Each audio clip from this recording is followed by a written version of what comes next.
Practice set number 45 पर आ जाइए। ये टेस्ट सीरीज यूपीपीएससी पीसीएस के लिए चल रही है। प्रैक्टिस करेंगे इंपॉर्टेंट हम हिस्ट्री के प्रश्नों पर। चलिए स्टार्ट करते हैं। न केवल यूपी के स्टेट पीसीएस के लिए बल्कि किसी भी स्टेट पीसीएस के लिए सीरीज इंपॉर्टेंट है। पहला प्रश्न है यहाँ पर, बाल गंगाधर तिलक, बिपिन चंद्रपाल और लाला लाजपत राय के संदर्भ में निम्नलिखित कथनों पर विचार कीजिए। 3 कथन है यहाँ पर। ये हैं 3 की तिकड़ी। लाल बाल पाल, ये तीनों नेता बंगाल के स्वदेशी आंदोलन से उभरे थे। लाल बाल पाल, ये तीनों लाल बाल पाल के रूप में जाने जाते थे। ये तीनों नेता उदारवादियों के समर्थक थे। कौन सा सही है? देखिए, लाल बाल पाल जो हैं, लाला लाजपत राय, बाल गंगाधर तिलक और बिपिन चंद्रपाल, ये गर्मपंथी नेता थे, नरमपंथी या उदारवादी नहीं थे। तो गलत है यहाँ पर तीसरा वाला, केवल पहला और दूसरा सही है। अक्सर एग्जाम्स में प्रश्न बनते हैं इनसे। देखिए, वर्ष 1905 से 7 के स्वदेशी आंदोलन ने कई प्रमुख नेताओं को जन्म दिया, जिनमें महाराष्ट्र के बाल गंगाधर तिलक, बंगाल के बिपिन चंद्रपाल और पंजाब के लाला लाजपत राय सम्मिलित हैं। ये तीनों नेता लाल बाल पाल के रूप में जाने जाते थे। तीनों नेताओं का यह जोड़ उनके संघर्ष के अखिल भारतीय चरित्र को दर्शाता है, क्योंकि तीनों के मूल निवास एक दूसरे से बहुत दूर दूर थे। इन नेताओं ने औपनिवेशिक शासन के प्रति लड़ाकू विरोध का समर्थन किया था, ना कि उदारवादियों का। तो ये हो गए गर्मपंथी। तो इसमें तीसरा गलत है। इन टेस्ट की आप फुल टेस्ट सीरीज से जुड़ सकते हैं। नंबर इस पर कॉल या व्हाट्सएप करके, पेड टेलीग्राम ग्रुप को ज्वाइन करके। दूसरा प्रश्न है, निम्नलिखित कथनों पर विचार करेंगे। अभिकथन ए और कारण आर व्याख्या करेगा तो आंसर ए होगा, नहीं करेगा तो बी होगा। इनमें से कोई सही गलत होगा तो आंसर सी और डी में से दिया जाएगा। अभिकथन ए क्या है? क्रिप्स मिशन द्वितीय विश्व युद्ध के दौरान भारत से पूर्ण सहयोग हासिल करने के लिए ब्रिटिश सरकार ने भेजा था, जो असफल रहा। इस मिशन का नेतृत्व सर स्टैफोर्ड क्रिप्स कर रहे थे। बिल्कुल, क्रिप्स मिशन असफल तो रहा था, सफल नहीं हो पाया था ये। महात्मा गांधी ने इसे पोस्ट डेटेड चेक कहा था, मतलब एक ऐसा चेक जिसकी डेट निकल गई हो, किसी काम का थोड़ी है वो। यहाँ दोनों के दोनों सही हैं, लेकिन व्याख्या नहीं कर रहा, तो इसका आंसर हो जाएगा ऑप्शन नंबर बी।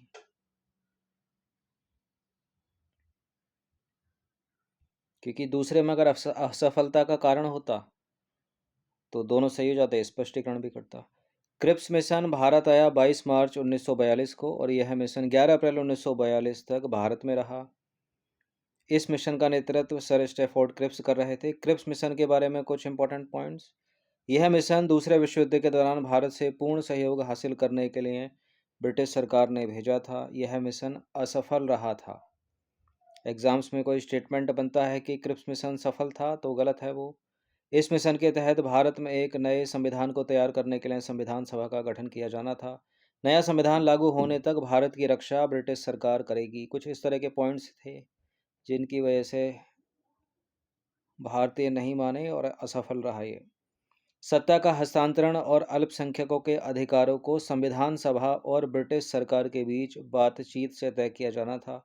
महात्मा गांधी ने क्रिप्स मिशन को पोस्ट डेटेड चेक कहा था। Sir Stafford Cripps Winston Churchill के मंत्रिमंडल में एक लेबर मंत्री थे, जो क्रिप्स मिशन के अध्यक्ष थे।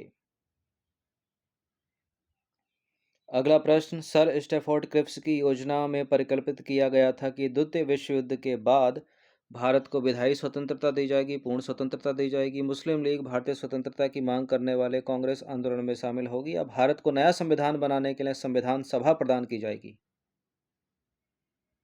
ऊपर था भी एक्सप्लेनेशन में, ऑप्शन नंबर डी है इसका आंसर।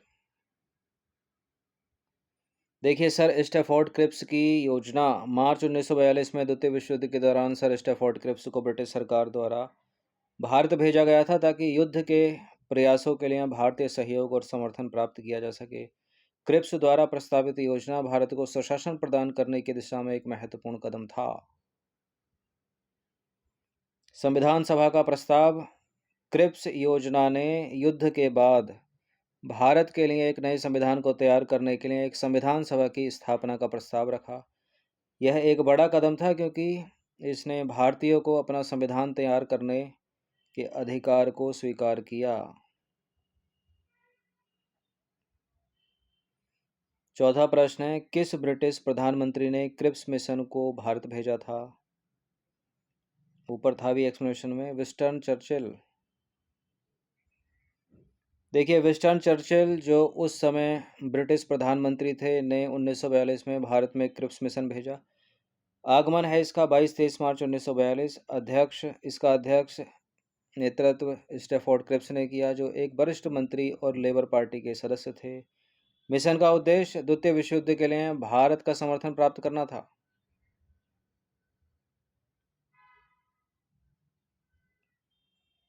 पांचवा प्रश्न है, वर्ष 1937 में 11 में से कितने प्रांतों में कांग्रेस के प्रधानमंत्री थे जो अंग्रेज गवर्नर के पर्यवेक्षण के अधीन कार्य करते थे? 8 थे, 8। देखिए, ब्रिटिश भारत में प्रांतीय चुनाव 1936-37 की शीत ऋतु में हुए थे, जैसा कि भारत सरकार अधिनियम 1935 द्वारा अनिवार्य किया गया था। 11 प्रांतों में चुनाव हुए, मद्रास में, मध्य प्रांत में, बिहार में, उड़ीसा में, संयुक्त प्रांत में, बॉम्बे प्रेसिडेंसी, असम, NWAP, बंगाल, पंजाब और सिंध, NWFP। देखिए, चुनावों के अंतिम परिणाम फरवरी 1937 में घोषित किए गए। कांग्रेस ने पंजाब और सिंध को छोड़कर 8 प्रांतों में सरकारें बनाई, 8 प्रांतों में सत्ता में आई। पंजाब में यूनियनिस्ट पार्टी और बंगाल में कृषक प्रजा पार्टी ने सरकार बनाई। ठीक है, बंगाल में कृषक प्रजा पार्टी और मुस्लिम लीग ने मिलकर सरकार बनाई। ठीक है, सिंध पंजाब यूनियनिस्ट पार्टी ने सरकार बनाई, यहाँ सरकार नहीं बनी कांग्रेस की।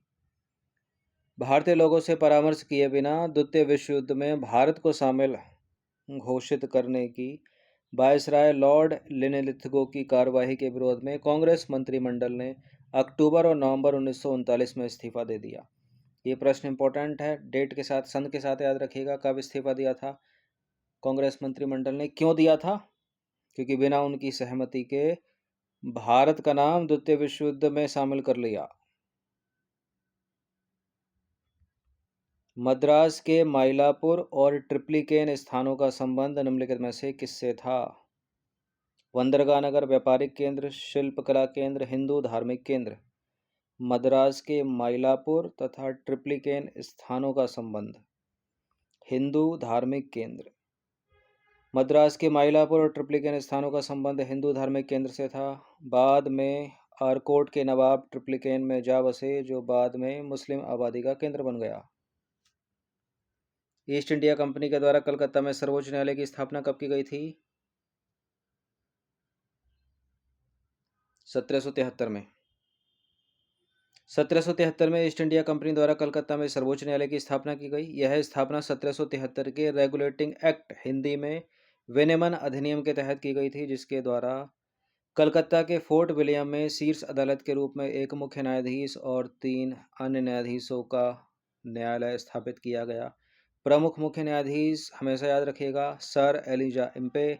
उद्देश्य क्या था इस तरह के सर्वोच्च न्यायालय की स्थापना का? मेयर कोर्ट का स्थान लेना और कंपनी के कार्यों को नियंत्रित करना। क्वेश्चन नंबर 8, निम्नलिखित कथनों पर विचार करेंगे, कौन सा इसमें सही होगा? भारत की पहली सूती मिल सूरत में स्थापित की गई थी और 19वीं शताब्दी के उत्तरार्ध के दौरान आधुनिक उद्योग ने भारत में जड़ें जमाना शुरू किया और इसकी प्रगति बहुत तीव्र रही। पहली बात तो भारत की पहली सूती मिल बम्बई में स्थापित की गई थी, सूरत में नहीं।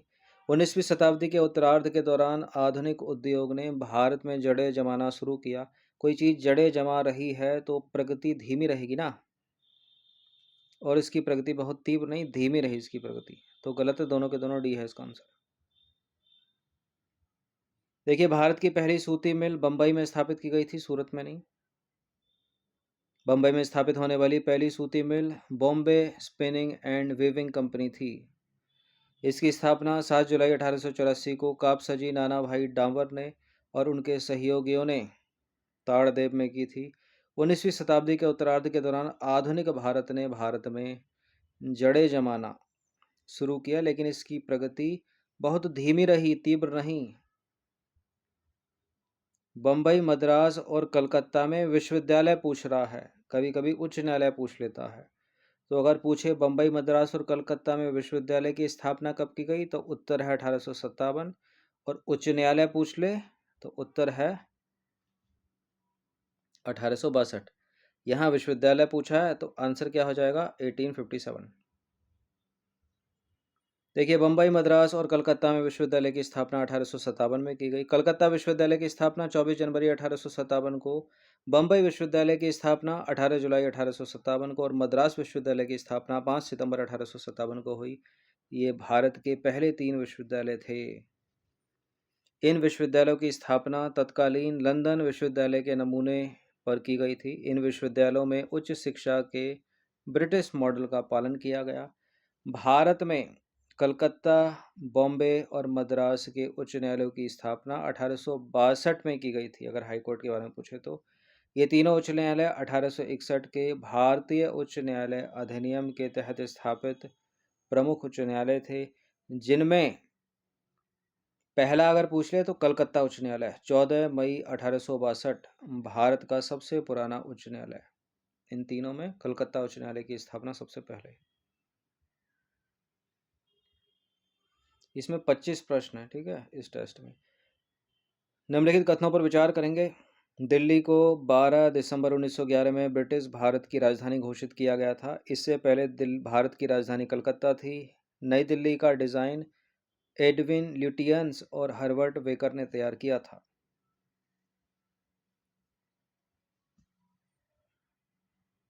यहाँ कोट की जगह होना चाहिए था, उपरोक्त में से कौन से कथन सही है। चलिए कोई नहीं। तो पहला तो सही है, दिल्ली को 12 दिसंबर 1911 में ब्रिटिश भारत की राजधानी घोषित किया गया। इससे पहले भारत की राजधानी कलकत्ता थी।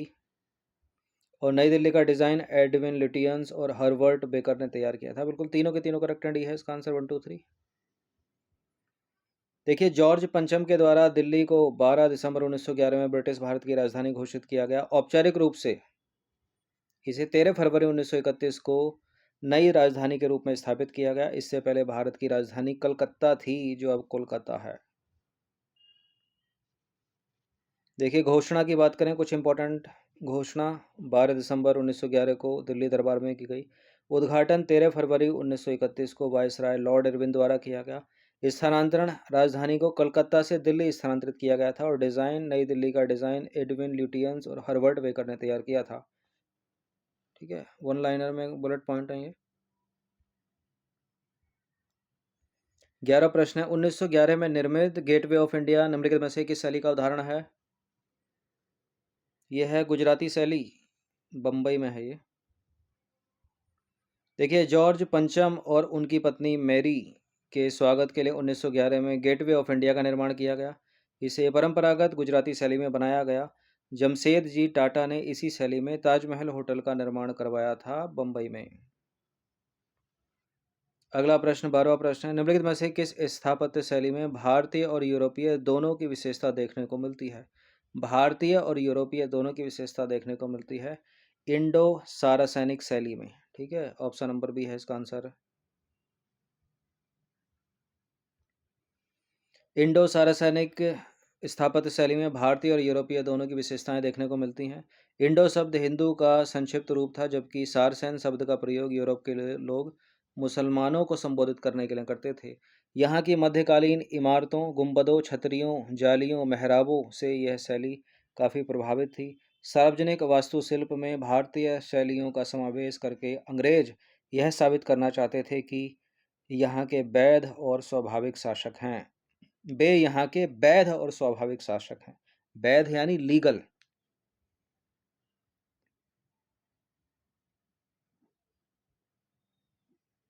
जबकि भारत देश भारतीयों का था, अंग्रेजों का नहीं था। 13वां प्रश्न है। अंग्रेजों द्वारा प्रचलित की गई नव गॉथिक शैली की विशेषताओं के संदर्भ में निम्नलिखित कथनों पर विचार करेंगे। ये दिख रही होगी आपको एक इमारत नव गॉथिक शैली में, जो बम्बई का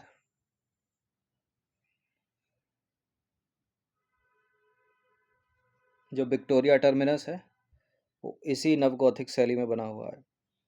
ऊंची उठी हुई छतें, नोकदार मेहराब, ऊंची उठी हुई छतें, नोकदार मेहराब और बारीक साज सज्जा दिख रही होगी इस पे। इस शैली का उद्गम गिरजाघरों से हुआ। गिरजाघर भी इसी तरह के होते हैं। बम्बई के बुनियादी ढांचे का निर्माण इस शैली में हुआ। बिल्कुल, पहला भी सही, दूसरा भी सही, तीनों सही, तीनों के तीनों सही है। डी है इसका आंसर। देखिए, अंग्रेजों द्वारा प्रचलित की गई नव गौथिक शैली में ऊंची उठी हुई छतें, नौकदार मेहराब और बारीक साज सज्जा इसकी प्रमुख विशेषता थी। इस शैली का उद्गम गिरजाघरों से हुआ। बम्बई के बुनियादी ढांचे का निर्माण इस शैली में किया गया। ठीक है, उल्लेखनीय है कि सचिवालय, बम्बई विश्वविद्यालय और उच्च न्यायालय इसी इमारतों का निर्माण जैसी इमारतों का निर्माण इस शैली में किया गया। इस शैली का सबसे बेहतरीन उदाहरण छत्रपति शिवाजी महाराज टर्मिनस है, जिसे पहले विक्टोरिया टर्मिनस के नाम से जाना जाता था। मुंबई में स्थित एक यूनेस्को विश्व धरोहर स्थल और ऐतिहासिक रेलवे स्टेशन है। लॉटरी कमेटी का गठन भारतीय इतिहास में निम्नलिखित में से किससे संबंधित था? पुलिस सुधार से नहीं था, शिक्षा से नहीं, जन स्वास्थ्य से नहीं, नगर नियोजन से। ए है इसका आंसर। देखिए, लॉटरी कमेटी का गठन नगर नियोजन के लिए किया गया था। इसका नाम लॉटरी कमेटी इसलिए पड़ा क्योंकि नगर सुधार के लिए पैसों की व्यवस्था जनता के बीच लॉटरी बेचकर की जाती थी। अर्थात शहर के विकास की जिम्मेदारी न सिर्फ सरकार बल्कि नागरिकों की भी थी। इस टेस्ट सीरीज की आप फुल टेस्ट सीरीज से जुड़ सकते हैं। नंबर इस पर कॉल या व्हाट्सअप करके। Test series, full test series जो है वो पेड टेलीग्राम ग्रुप में मिलेगी। कंप्लीट डिटेल्स डिस्क्रिप्शन बॉक्स में है।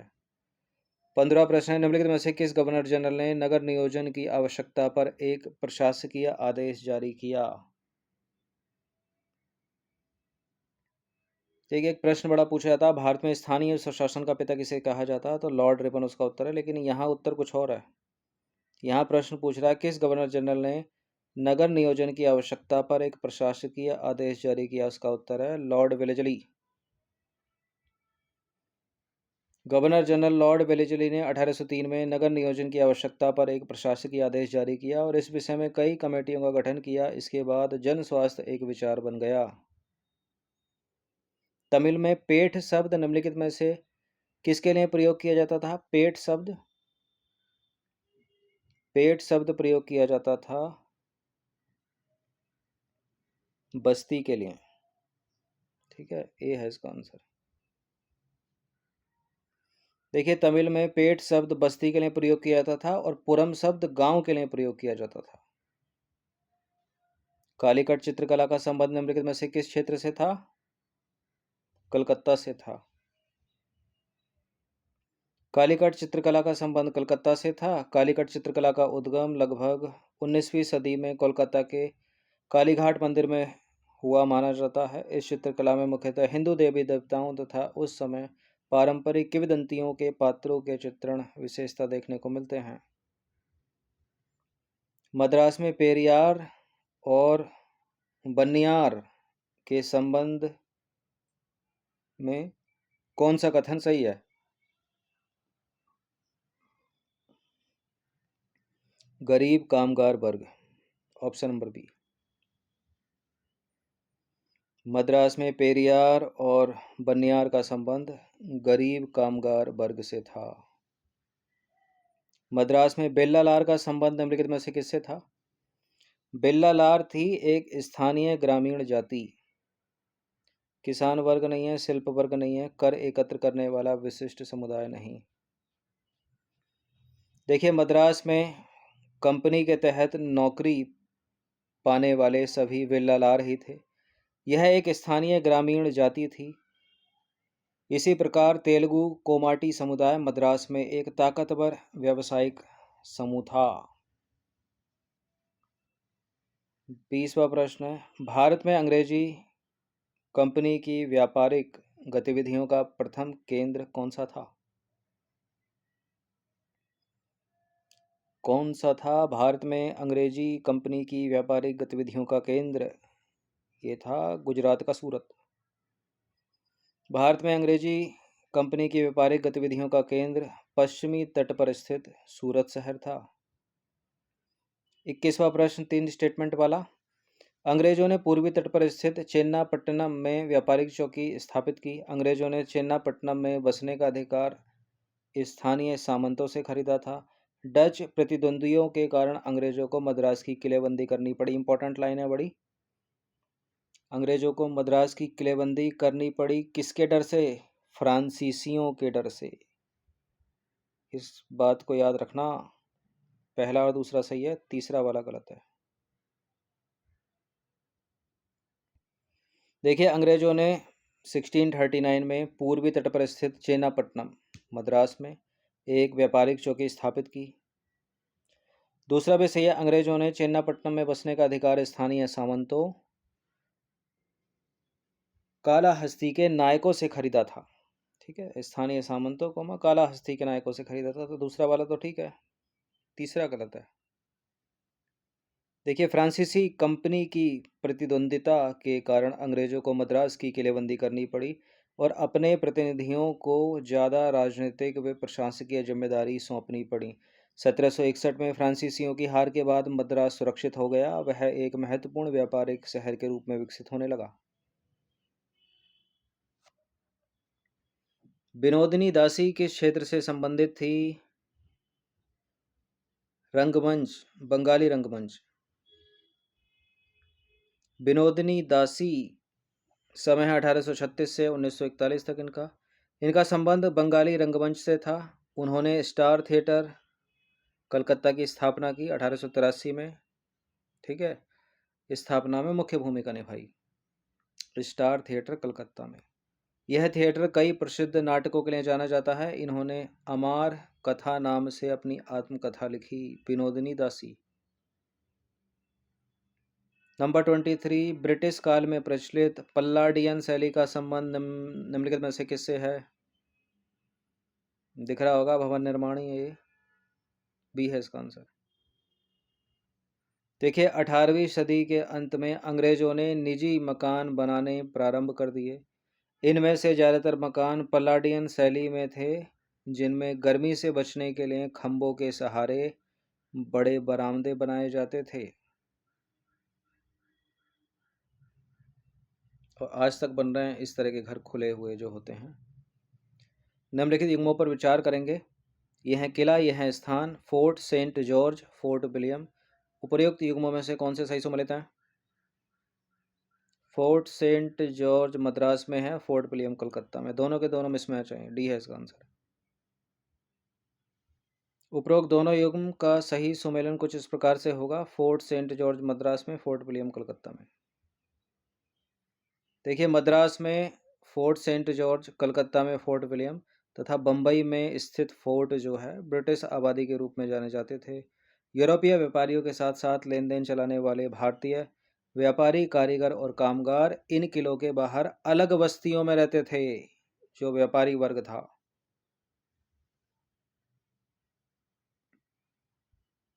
25वां प्रश्न है, सर्वे ऑफ इंडिया यानी भारत सर्वेक्षण का गठन कब किया गया?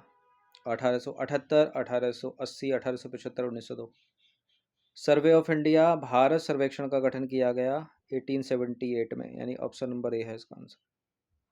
सर्वे ऑफ इंडिया भारत सर्वेक्षण का गठन 1878 में किया गया। इसका कार्य सर्वेक्षण द्वारा नक्शे तैयार करना था।